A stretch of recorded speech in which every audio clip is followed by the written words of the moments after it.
അപ്പോൾ ഇന്നത്തെ നമ്മുടെ പരിപാടി അച്ചാറിടാന്നുള്ളതാണ് കേട്ടോ. അപ്പോൾ ഞാൻ കഴിഞ്ഞ വീഡിയോയിൽ കാണിച്ചില്ലേ, തലേദിവസം രാത്രി അരിഞ്ഞ് ഉപ്പൊക്കെ തിരുമ്മി വെച്ച മാങ്ങേനെ വെയിലത്ത് കൊണ്ടിട്ടതാ ഈ ഒരു പരുവത്തിൽ വാട്ടിയെടുത്തിട്ടുണ്ട് കേട്ടോ.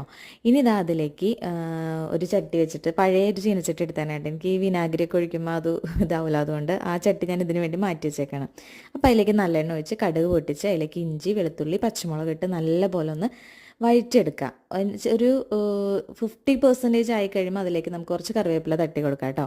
പിന്നെ കറിവേപ്പില ആ ഒരു ക്രിസ്പി ഇതാവുമ്പോഴേക്കും നമ്മുടെ ഇഞ്ചിയും വെളുത്തുള്ളിയും ഒക്കെ നല്ല സെറ്റായിട്ടുണ്ടാവും. ഇനി അതിലേക്ക് മുളക് പൊടി, ലേശം മഞ്ഞൾപ്പൊടി, ഉലുവപ്പൊടി, കായം, പിന്നെ അത് നല്ലപോലെ അതിൻ്റെ പച്ചമണം മാറിക്കഴിയുമ്പോൾ അതിലേക്ക് കുറച്ച് ഉപ്പും ഇട്ട് കൊടുക്കുക. ഓൾറെഡി നമ്മൾ മാങ്ങയിൽ ഉപ്പിട്ടിട്ടുണ്ട്, അപ്പോൾ നമ്മുടെ ആ ഗ്രേവിക്ക് മാത്രം ഇട്ട് നമ്മൾ ഉപ്പിട്ട് കൊടുക്കുന്നത്. എന്നിട്ട് ഇതാ നമ്മുടെ മാങ്ങേനെ പറക്കി അതിനകത്തോട്ട് ഇടാം. ഗ്യാസ് ഓഫൊന്നും ചെയ്തിട്ടില്ല കേട്ടോ. പിന്നെ ഇതാ നമ്മൾ ഒഴിച്ചു കൊടുക്കുന്നത് വെള്ളമല്ല, വിനാഗിരിയാണ്.